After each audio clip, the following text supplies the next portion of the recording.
martes porque ha calzado como anillo al dedo esta columna de derechos humanos aquí en Clase Turista, que está a cargo de quién mejor quién mejor. La verdad ha sido un, no sé si un hallazgo de Radio Estación Sur, pero sí nos vamos ¿Vos decís que lo descubrimos a nosotros? adjudicar. No, seguramente lo descubrió mucha gente Ya, antes, pero ya estaba descubierto. Es nosotros sí, como América. le hemos dado micrófono a Esteban, que es nuestra columnita de derechos humanos. Él es abogado en causas por delitos de lesa humanidad, que nos desanda todos los martes en cómo viene la situación. Repasamos el presente, revivimos el pasado, proyectamos el futuro y hablamos un poco de la agenda de derechos humanos con Esteban, a quien saludamos. ¿Qué tal, Esteban Pereira? Muy buena mañana, ¿cómo estás?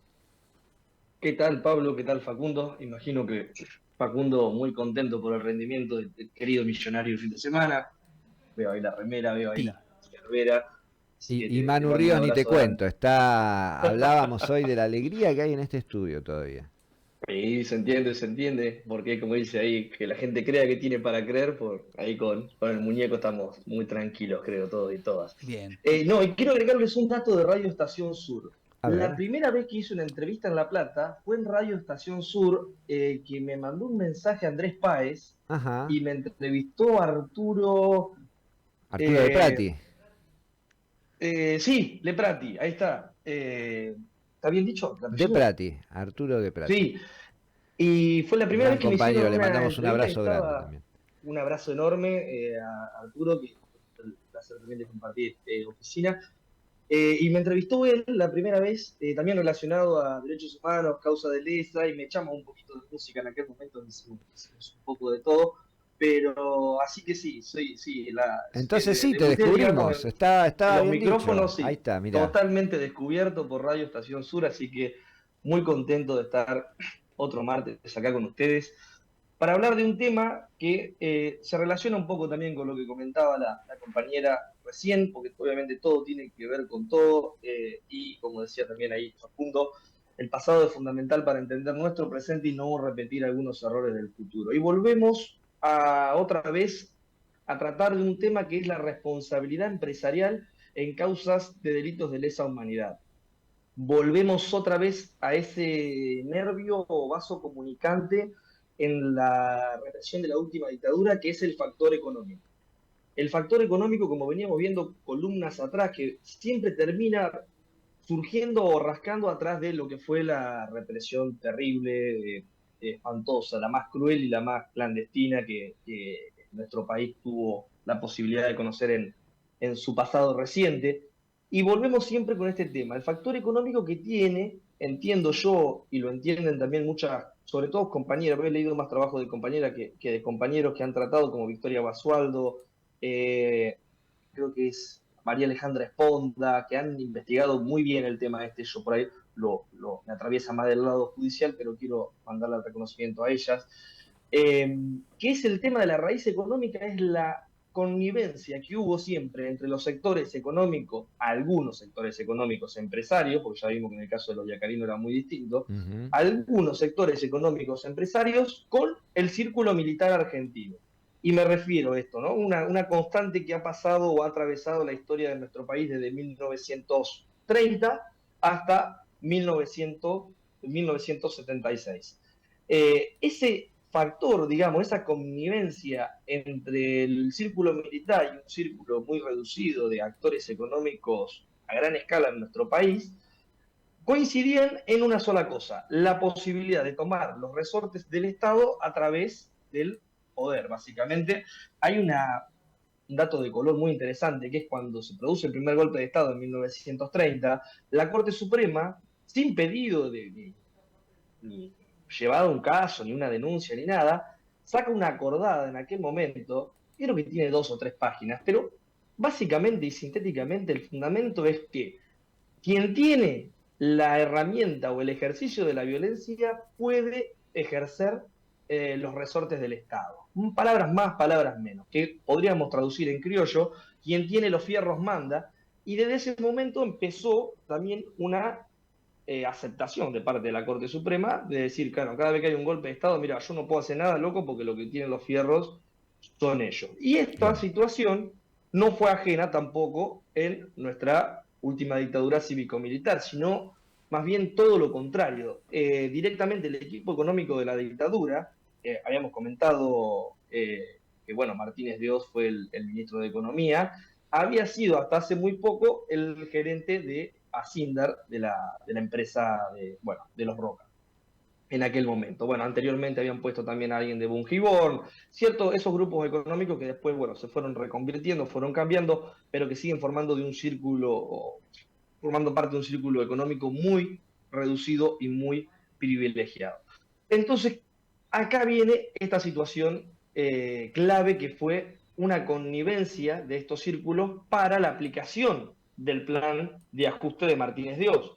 Nosotros comentábamos esto también en la columna, me parece, anterior y muchas otras, porque es un tópico que se viene repitiendo, que para aplicar el plan de ajuste de Martínez de Oz, que básicamente era liberación de precios, que aumentan las tarifas, aumentan los combustibles, aumentan los alimentos, pero se mantiene congelado el salario, ¿no? Es una variable que no se toca, no se aumenta.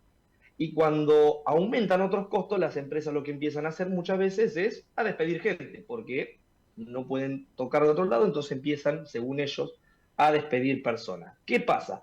Otro dato clave que hay que tener en cuenta es que la situación de los trabajadores, en ese momento, la organización política y sindical, no era ni parecida a la que tenemos hoy en día. Había una reacción y una organización en términos sindicales, gremiales, que no podíamos concebirla hoy en día, ¿no?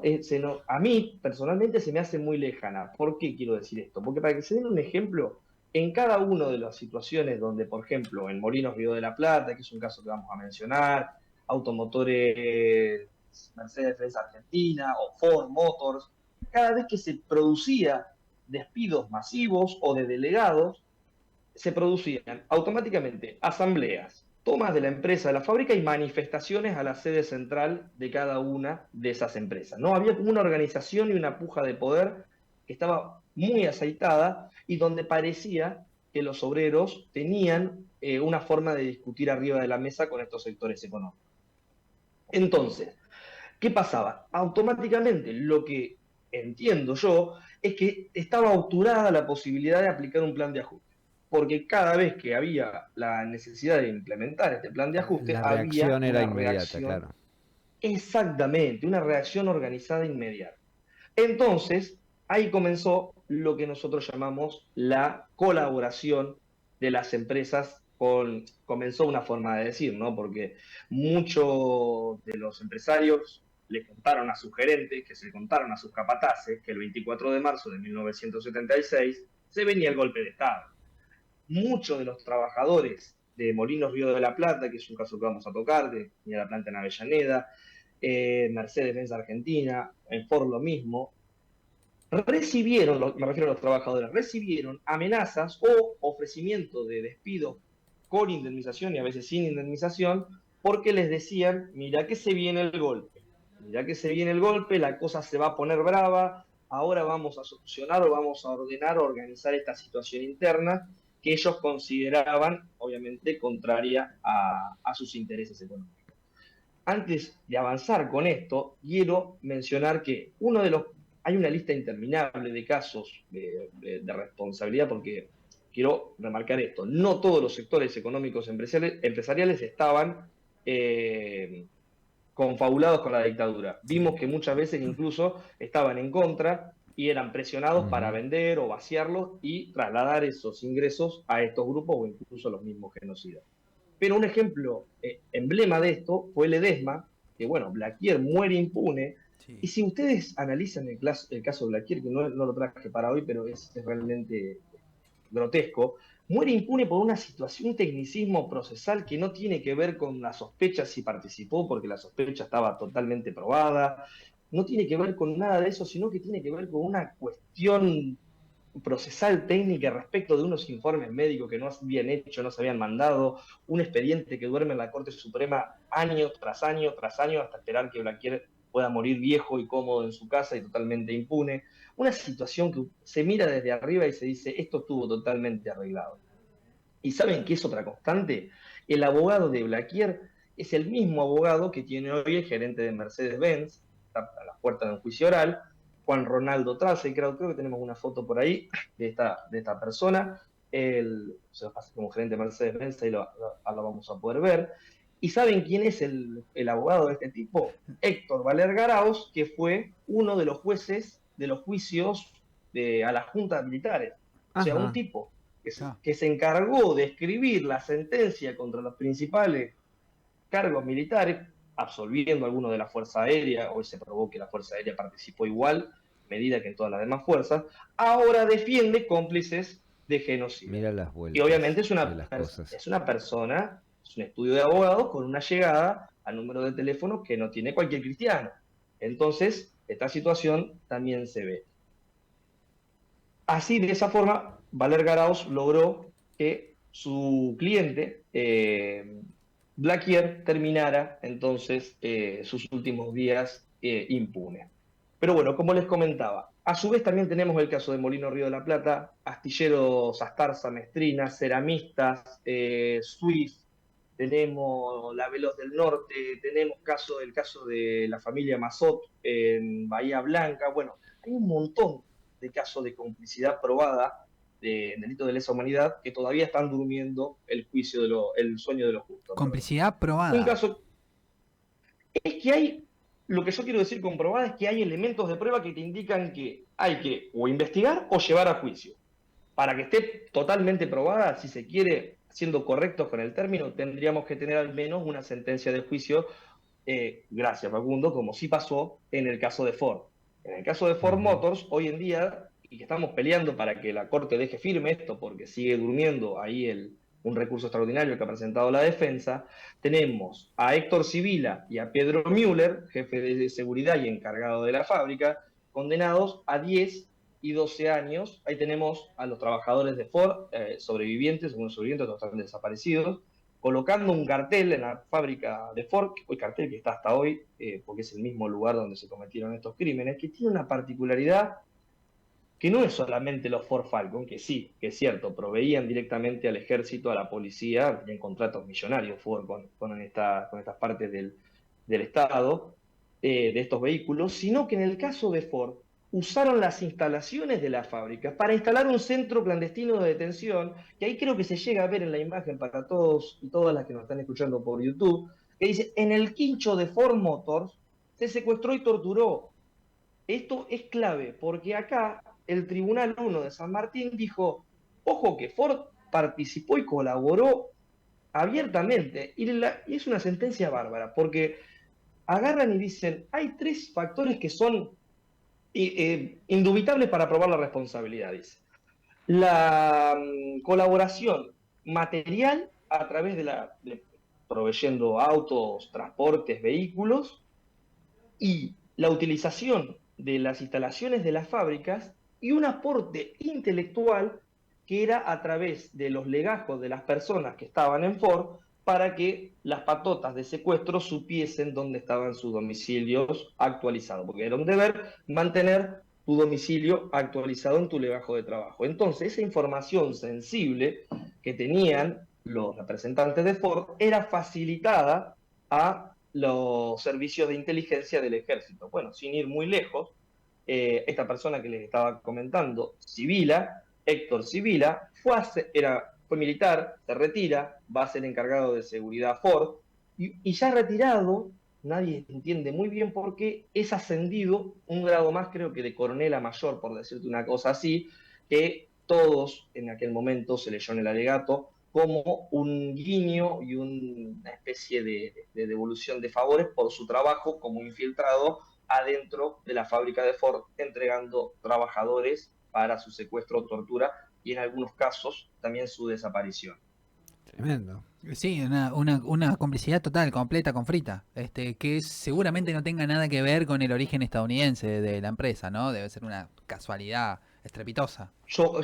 Yo calculo que sí, yo creo lo mismo que vos, yo creo que es una casualidad terrible, que seguramente simplemente sean simpatizantes, pero creo que te voy a dar otro dato que tiene que ver con Mercedes-Benz ahora, porque ahí ya la cosa se pone un poquito más, no sé, cómo decir, exageradamente grotesco, porque en Mercedes-Benz lo que pasa es realmente increíble.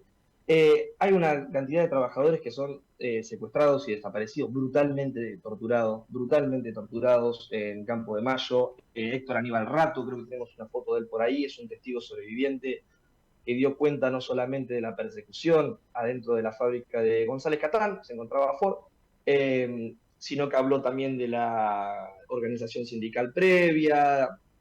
Este tipo es un héroe de la clase trabajadora, un testimonio de una claridad increíble. Realmente, si en algún momento tiene la oportunidad de leerlo o escucharlo, lo recomiendo. Va a testificar ahora en el juicio contra Mercedes. La verdad es invaluable su aporte. Este tipo fue uno de los encargados de contarnos a todos y a todas lo que había pasado antes y después en la fábrica. ¿Y sabe lo que contó? Que la persona que hoy en día está como sindicada, como colaborador, porque lo mandó a llamar a él a su oficina, lo separó de la cantidad de trabajadores. Ford Motor tenía 4.000 trabajadores en turno rotativo.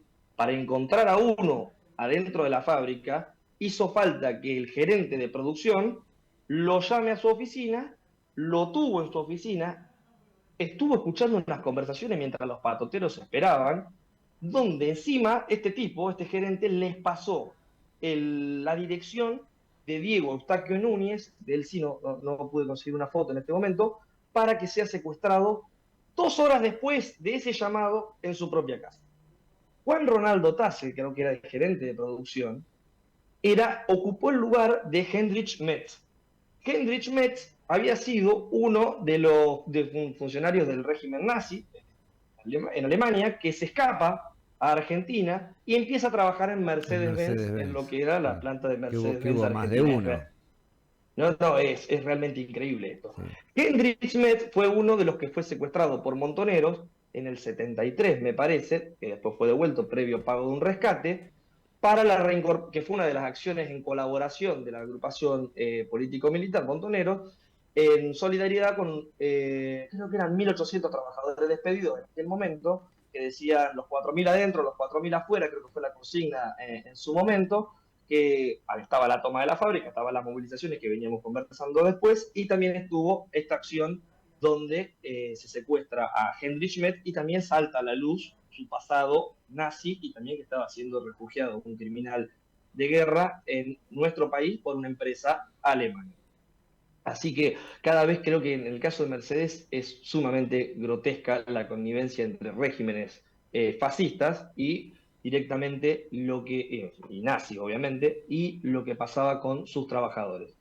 En el caso de Juan Ronaldo Tasselkraut, lo tenemos a las puertas del juicio oral, como les decía, solamente por estos 2 casos, porque los jueces entendieron que solamente hay pruebas suficientes para tener por acreditada su responsabilidad en la colaboración del secuestro de estas 2 personas. Hay muchos más trabajos. Acá lo tenemos a Juan Ronaldo Tasselkraut. Esta foto es de cuando él vino a declarar a La Plata en el juicio por la verdad. Lo citaron, recuerdan aquellos juicios por la verdad que no tenían sanción penal, que se hicieron para averiguar la situación de las personas desaparecidas, en cumplimiento de la Convención Interamericana de Derechos Humanos, que impone la obligación internacional de investigar. Y Juan Ronaldo Tasselkraut, en aquel momento, termina su declaración, le hacen una pregunta y le dicen, bueno, ¿cómo se venía contando el tema de la conflictividad gremial con los trabajadores? Y alguien le pregunta, yo no recuerdo quién le hizo esta gran pregunta, y le dice, bueno, ¿cómo fue que se terminó desandando, solucionando este tema? Porque dice que, bueno, después la fábrica siguió su curso normal de las cosas después de estos terribles crímenes. Y el tipo lo que responde es, doctor, la verdad que milagros no hay.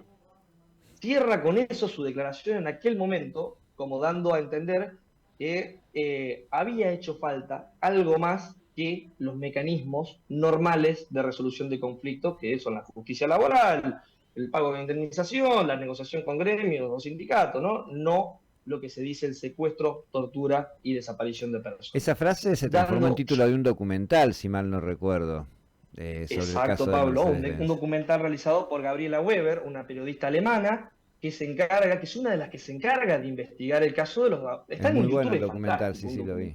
un documental fantástico, donde habla Marcelo D'Alessandro también, que fue víctima y sobreviviente, otro caso importantísimo, familiares de víctimas, que siguieron incluso después trabajando en Mercedes-Benz, algunos de ellos, donde cuentan todo lo que fue la previa y el secuestro de estas personas. Realmente recomendadísimo el trabajo de la periodista alemana Gabriela Weber, que fue, sí, si mal no recuerdo, fue testigo ya en varias causas de lesa humanidad y está siendo citada también para declarar en lo que viene en el caso Mercedes-Benz, que esperamos que esta persona llegue con vida, aunque sea para que tenga su juicio justo y que responda ante los ojos de la justicia con todo el peso de la ley.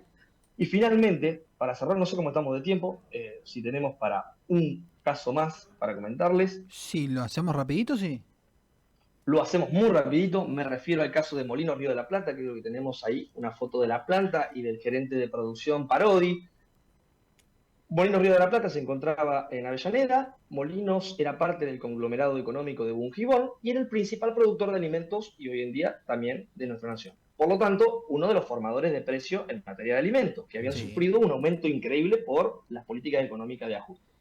Asunción. Molinos tenía también una terrible organización gremial que, acá lo tenemos al tipo, este era el gerente de personal de la fábrica, está haciendo, también está a las puertas del juicio oral por la entrega de trabajadores de su fábrica. Lamentablemente solamente tenemos por el caso de 3 personas, que eran muchos más los trabajadores de Molinos, solamente tenemos el caso de Fernández, no puedo acordar los otros dos, pido disculpas, pero uno de los casos que estaba, que si podemos mostrar la foto de Avelino Freitas, porque quiero comentar lo último y ya cerramos, es que Molinos, recuerden que había sido parte del conglomerado de Bungibón y había sufrido, si se quiere, el secuestro de los hermanos Born por parte de Montoneros. Esta Claro. foto, ¿la conocen? Sí, La- sí, sí, sí.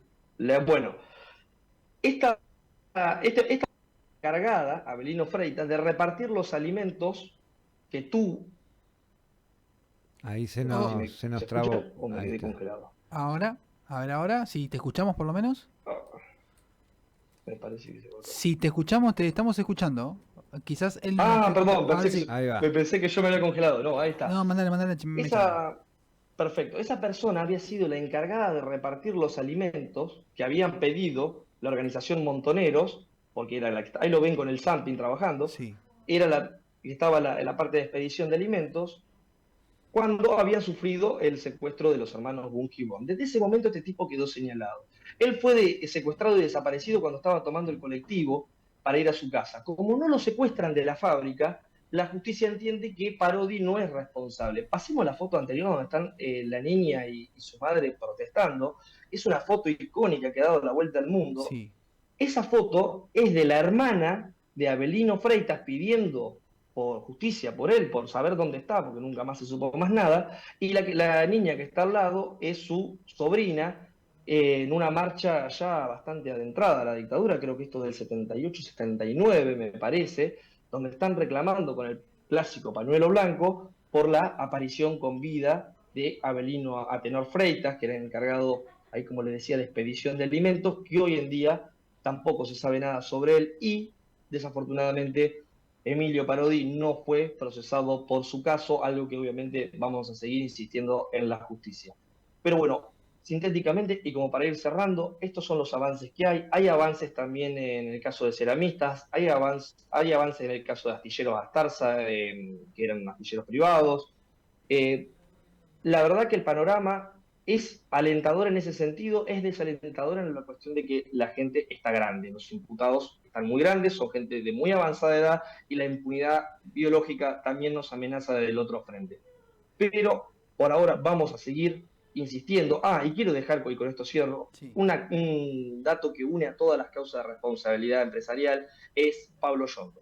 Pablo Yondo es querellante en todas estas causas de responsabilidad empresarial y es uno de los grandes impulsores, no solo de estas, sino de todas las causas donde se investigan delitos de lesa humanidad, con un montón de personas, pero le mando mi reconocimiento a él y nuevamente seguiremos informando martes a martes lo que tengamos para sumar desde la columna de Derechos Humanos. Hacemos nuestro ese reconocimiento también, Sí. un tipo que que ha dejado todo desde hace mucho tiempo y que combina también su actividad como abogado en causas de lesa humanidad con su propia actividad como sindicalista. Fue despedido del diario Clarín. Diego Armando Maradona se negó durante 2 años a darle entrevistas a Clarín en solidaridad con Pablo Yonto, con una figura a la que viene muy bien reconocer, y nos quedamos con esto, cuando uno habla de complicidad, viste que a veces pareciera que es una cosa más teórica, ¿no? O técnica, porque desde un lugar conceptual uno entiende esto que decía al principio Esteban, que